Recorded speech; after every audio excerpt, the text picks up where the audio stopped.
আসসালামু আলাইকুম, সবাইকে আমন্ত্রণ আমার চ্যানেলে। তো আজকে আমি শেয়ার করব শুক্রবার দিন হচ্ছে আমি আমার নিচতলা ফ্ল্যাটটা একদম ডিপ ক্লিন করেছি। ঘরের যত ঝুল ছিল ওগুলো ক্লিন করেছি, তারপর অনেক জায়গায় ক্লিন করেছি অফ ক্যামেরায়। তো ক্যামেরায় যা যা শেয়ার করেছি সেটাই আজকে বলবো। তো এখানে হচ্ছে প্রথম ড্রয়িং রুমের যে দুটোটা জানলা ছিল ওগুলা নিচের যে বিটটা ওগুলো হচ্ছে আমি মুছে নিয়েছিলাম, আর ফ্যানও ক্লিন করা হয়েছে, ওটা আর শেয়ার করা হয়নি। এখন হচ্ছে বিছানাটাও আমি ভালো করে ঝেড়ে নিচ্ছি, যেহেতু ঝুল পরিষ্কার করেছি তো ঝুলগুলো কিন্তু বিছানায় সোফায় পড়েছে, ওগুলো আমি ঝেড়ে নিলাম। তো ঝুল পরিষ্কার করাটা শেয়ার করা হয়নি। আসলে শুক্রবার দিনটা কিন্তু অনেক বেশি কাজ থাকে, যেহেতু ওদিন বন্ধ থাকে বাচ্চাদের স্কুল, তো ওই দিনে আর কি মোটামুটি সব ধরনের কাজগুলো করা হয়ে থাকে, আর সাথে তো রান্না থাকেই।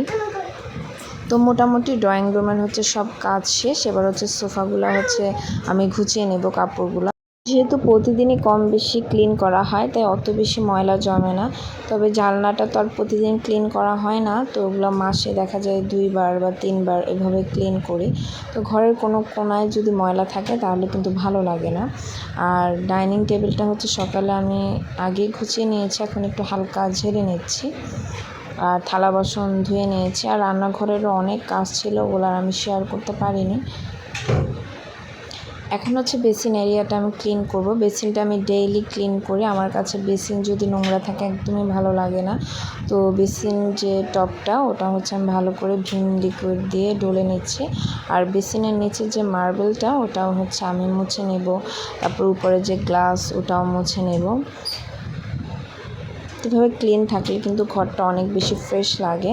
আর যেহেতু আজকে একদম ডিপ ক্লিন করেছি মোটামুটি আমার নিচতলা ফ্ল্যাটটা, তো সেই জন্য ভাবলাম শেয়ার করি। আর এখন চলে আসলাম বেডরুমে প্রচুর ঝুল হয়েছে। তো এই রুমে এসি থাকে হয়তো বা সেজন্য একটু বেশি ঝুল হয়।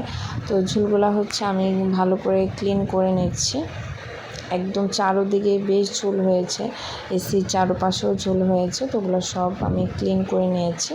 এখন হচ্ছে যে বিছানাটা এটা হচ্ছে আমি চেঞ্জ করব, এই জন্য বিছানাটা আমি নামিয়ে নিচ্ছি।